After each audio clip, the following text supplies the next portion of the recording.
Excuse me, सुनिए सुनिए सब लोग, यहाँ देखिए प्लीज। क्या हो गया? ध्यान से सुनिए प्लीज। मैं आप लोगों से एक आइडिया शेयर करना चाहता हूँ। मैंने जो भी सोचा है वो मैंने इस पेपर पर लिख दिया है। ये पेपर मैं सबके पास भेज रहा हूँ। इसे पढ़ने के बाद जितना हो सके चंदा दे दीजिए। नारायण सर, सबके पास ले जाओ। Okay sir.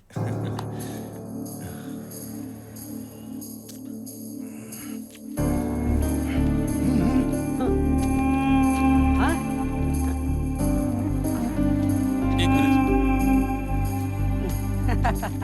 Hello sir.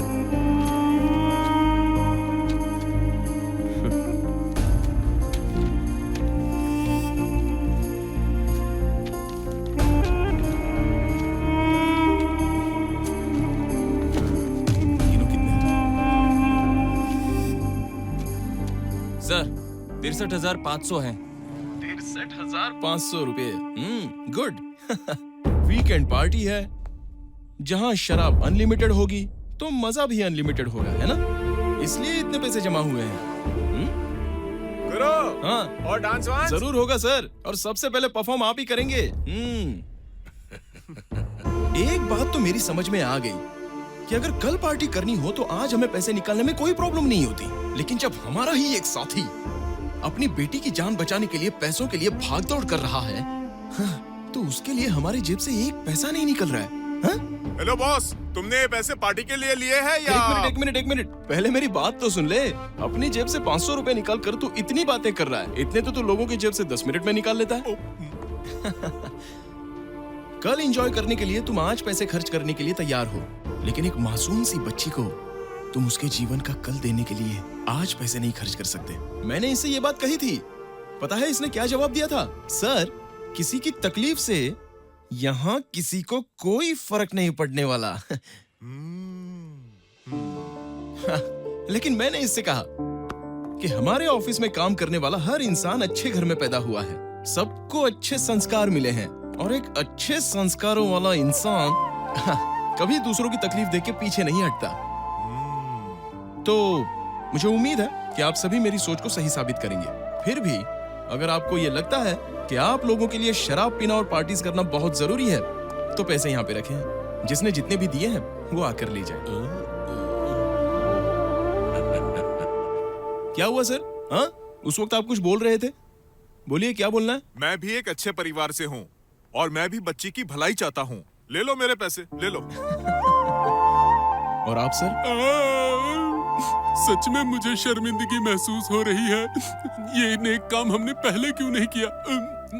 अब मुझे गर्व है कि मेरे पैसे किसी की जान बचाने के काम आ रहे हैं। नारायण सर? रुको।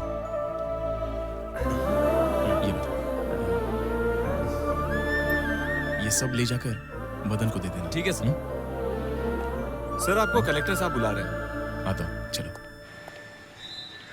पिछले कलेक्टर के सारे सैंक्शन फाइल मैंने देखे हैं। मुझे ऐसा लगता है कि वो क्लीन हैंडेड नहीं थे। सारे रिपोर्ट्स फॉल्स हैं। सैंक्शन किए हुए को फिर से सैंक्शन किया गया है। मुझे उन पर शक है।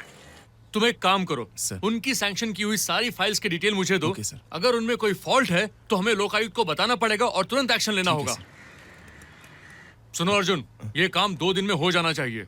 Sure sir.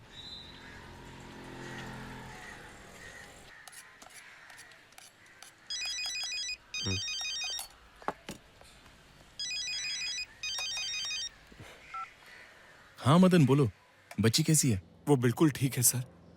अभी अंदर उसका ऑपरेशन चल रहा है। अब हमें पूरा यकीन है कि हमारी बेटी बच जाएगी। लेकिन मैं हमारे ऑफिस वालों को बहुत अच्छी तरह से जानता हूँ। ये सब हुआ कैसे? मदन, तुम अपनी बच्ची का ख्याल रखो, इन सब बातों पर ध्यान मत दो। अगर घी सीधी उंगली से ना निकले तो उंगली टेढ़ी करनी ही पड़ती है। तुम चिंता मत करो, ऊपर वाले पर भरोसा रखो, सब ठीक हो जाएगा। बाय।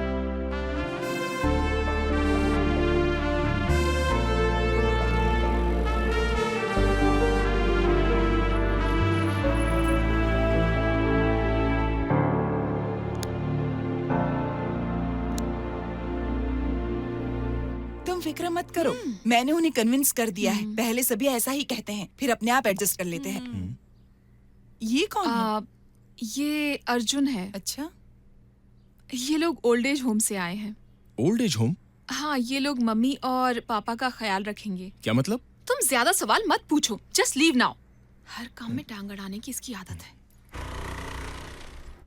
मत रो, संभालो अपने आप को। वो पिताजी? ऊपर वाला है ना। पिताजी, हाँ? ये सब क्या हो रहा है? हाँ, कुछ नहीं बेटा, वो 1 महीने की छुट्टी पर आई है और वो चाहती है कि हम दोनों ओल्ड एज होम में रहें, ताकि इस घर को तोड़कर वो यहाँ 2 मंजिला घर बना सके। बेटा, सब कुछ होकर भी मुझे लग रहा है हम बेसहारा हो गए हैं। लेकिन पिताजी, आप लोगों ने हाँ क्यों कहा?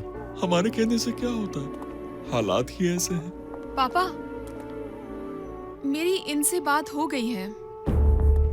चलिए, आप लोग बाहर चलिए, आप लोग बाहर चलिए प्लीज। ये क्या रहा है? हाँ? एक्सक्यूज मी, पहले आप लोग बाहर चलिए, चलिए बाहर चलिए प्लीज। मैं महिला संघ की मेंबर हूँ, आप मुझे हाथ मत लगाइए। ओहो, अपने पति से भी ऐसी ही बात करती हैं?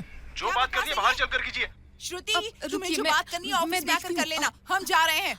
अब मैम सुनिए, प्लीज मेरी बात सुनिए। तुम्हारा दिमाग खराब हो गया है? तो क्या इन दोनों को इस उम्र में उनका गुलाम बना दूं? देखो, तुम इसमें दखलंदाजी मत करो।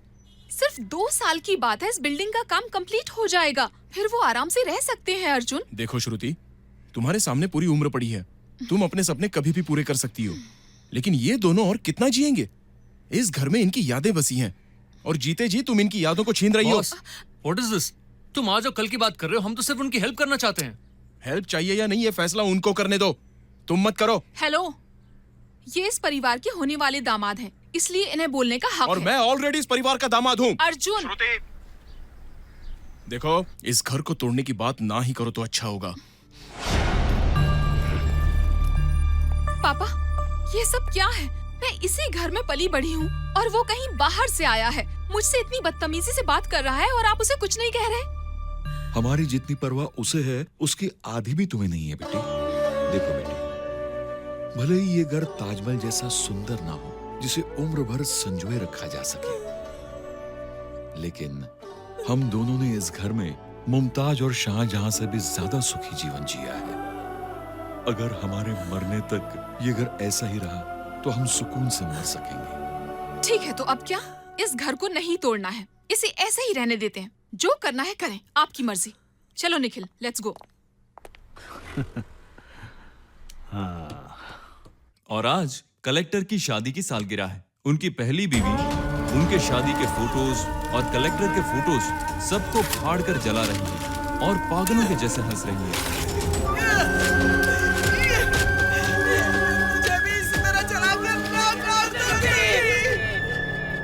और उधर भाग्यश्री कलेक्टर के चेक्स में कलेक्टर के जाली सिग्नेचर करके बैंक से पैसे निकालती रहती है और वो इन पैसों को दूसरे लड़कों पर खर्च करती है। भाग्यश्री के चाल चलन बिल्कुल ठीक नहीं है सर। मुझे तो इन दोनों पर ही ज्यादा शक हो रहा है। मुझे लगता है ये केस अलग दिशा में जा रहा है। हो सकता है इसकी वजह पैसा हो या बदला। सर, आपका क्या कहना है? अभी के कलेक्टर को पहले के कलेक्टर पर डाउट है। उन्हें लगता है कि पुराना कलेक्टर अपने ही लोगों का टेंडर सैंक्शन करता था। उन्होंने उस लड़के से पुराने कलेक्टर के सैंक्शन किए हुए फाइल्स की लिस्ट मांगी है। अगर वो लिस्ट हमारे हाथ लग जाए तो इस केस में एक नया सुराग मिल जाएगा।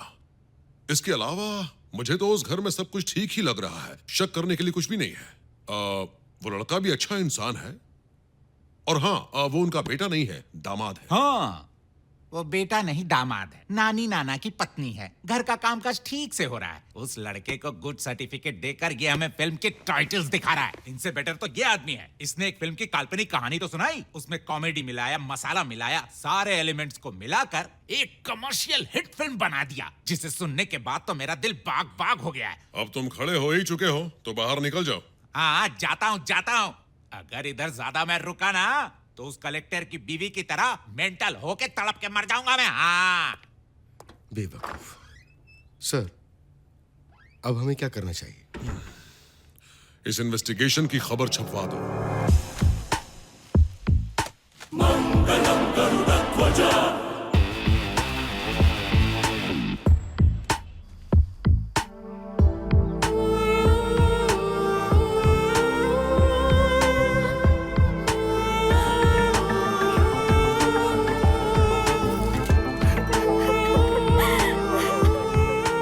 किसी को मार दिया।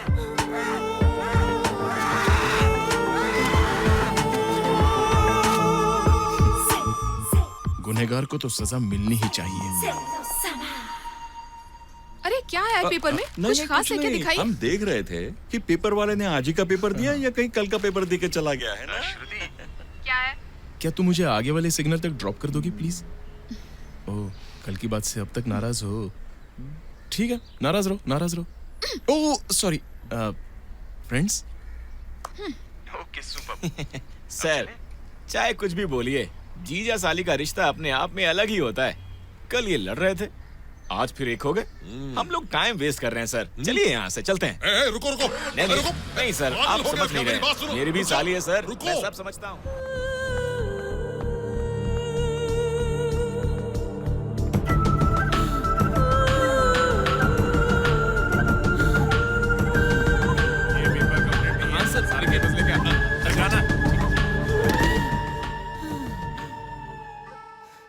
मैं इसमें उसका सर काट कर लाई हूँ। मुझे बहुत चक्कर आ रहे हैं, थोड़ा सा पानी दोगे?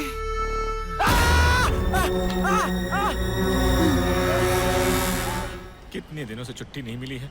मेरी बीवी रात को रो रो कर अकेले ही सोती होगी। सरकालियों खट्टिया जाड़ा लगे, जाड़े में बलमा प्यारा लगे। मेरे पास में मेरे प्यार का दुश्मन बैठा है। इसका दिल दिल नहीं, ये तो इंसान नहीं, पत्थर है, पत्थर है, पत्थर है। सॉरी। चुप बैठ, दिमाग खराब कर। प्यार मुझे किस मोड़ पे ले आया कि उसके चक्कर में थप्पड़ खाए भाई। कोई ये बताए अब मेरा क्या होगा? चुप, तू एक पुलिस वाला है, अपने काम पर ध्यान दे, अपनी ड्यूटी कर। Okay sir.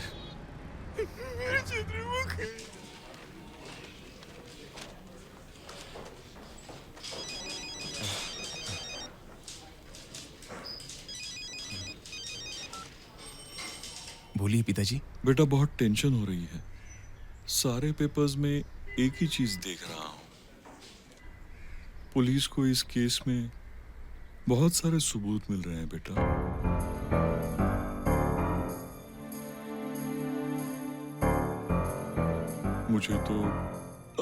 मुझे तो बहुत डर लग रहा है बेटा। जब से मैंने सुबह के पेपर में पढ़ा है, मैं भी बहुत परेशान हूँ।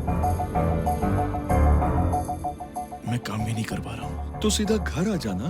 तो वहां क्यों बैठा है बेटा? ठीक है पिताजी।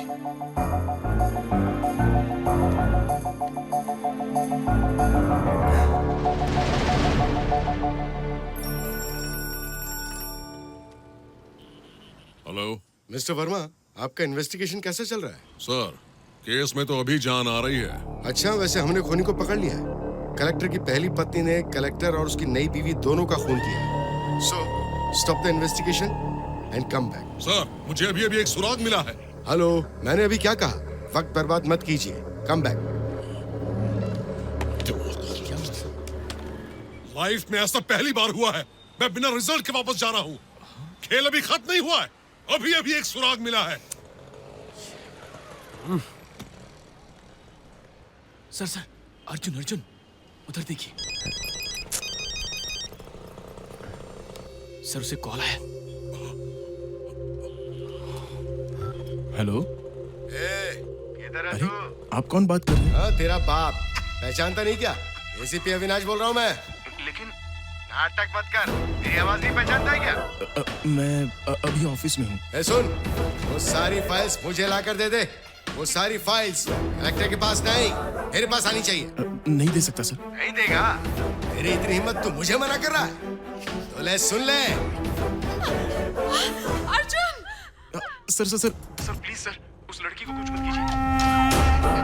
अब बोल। आप जैसा कहेंगे मैं वैसा करूंगा, लेकिन उसे कुछ मत कीजिए। मैं आपको फाइल्स ला के दूंगा ना। हाँ? कान खोल कर सुन ले। अगर तू आधा घंटे में यहाँ नहीं पहुँचा तो मैं इसका रेप करके, इसका मर्डर करके, इसकी नंगी लाश भी सड़क पे फेंक दूंगा। समझा कुछ? समझा कि नहीं समझा? बस सुन, तूने हमें क्या बेवकूफ समझा है? तुझे जगह पता है ना? हाँ, आधा घंटे में पहुंच जाए यहाँ फौरन। ठीक है सर।